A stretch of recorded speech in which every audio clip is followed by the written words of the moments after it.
Journaling became a popular pastime during the past year to combat the stressors of the pandemic, but now, as the height of COVID passes, many may find it difficult to continue that practice. Linda Monk is with the International Association of Journal Writing and wants to offer her tips and tricks to make journaling part of your regular routine. Hi, Linda. Hi, Aubrey. Good morning. Good morning. We've heard a lot about journaling this past year. That is true. How can journaling help when it comes to preventing burnout? Burnout, in many ways, happens when we really get away from caring for ourselves, when we start to neglect ourselves subtly, and maybe we don't even notice. Maybe we used to take a lunch break and now we're too busy and we work through lunch. And journaling creates that purposeful pause. We get our journals, we sit down, we take time to think and reflect and express our thoughts and feelings on paper. And it creates that coming home to the self. And when we do that, we interrupt that cycle of self neglect that might be happening that's leading to burnout. What about stress reduction? How does it help with those stress levels? hmm Well, writing itself can have a very calming and soothing effect. When we sit down and we intentionally bring our focus to our journaling, maybe we take a couple of relaxing breaths before we start. And as we begin to express our thoughts and feelings and go beyond just writing about the events of our days, but really take that time to tune in to how we're doing, we become more self-aware. And that self-awareness starts to inform what we do for stress management, what we do for our own self-care and wellness. And there's a great deal of research done on the writing and wellness connection.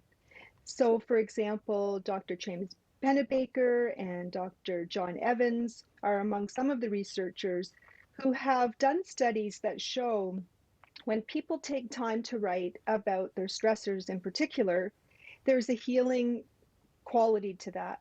They've done studies that show people can have reduced blood pressure, better immune functioning, and there's all these incredible benefits that are related to stress reduction that are proven to come from journaling. So, does that mean that journaling is going to increase your happiness?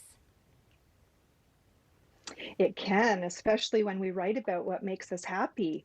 Often people will go to the page and do some of that venting and getting some of their stressors and frustrations and worries down on the page.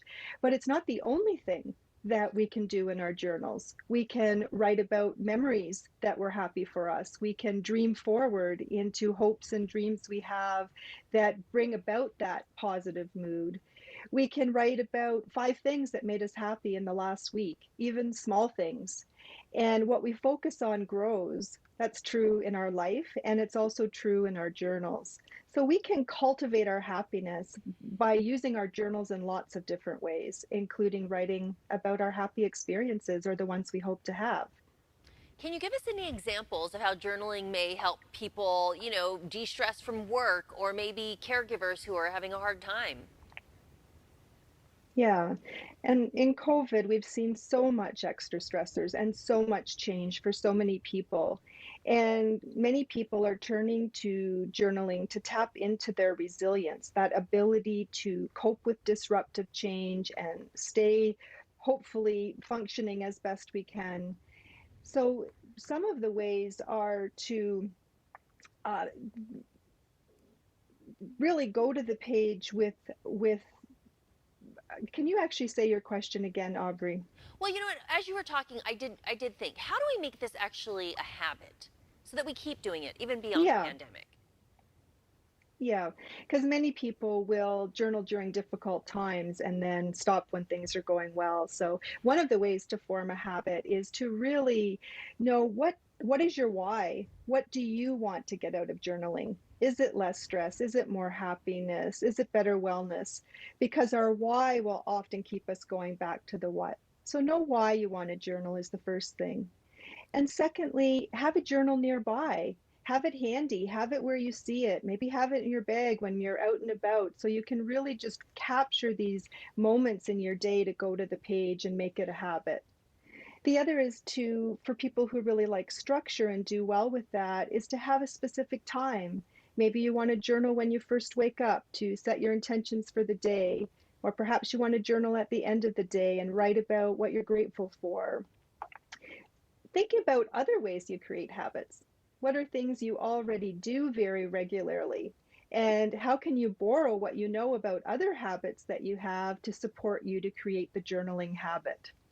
All right, Linda Those are Monk, some great advice ideas. there. Yeah, about journaling. If it's something you want to do, if you want to learn more about those benefits of journaling, you can visit iajw.org.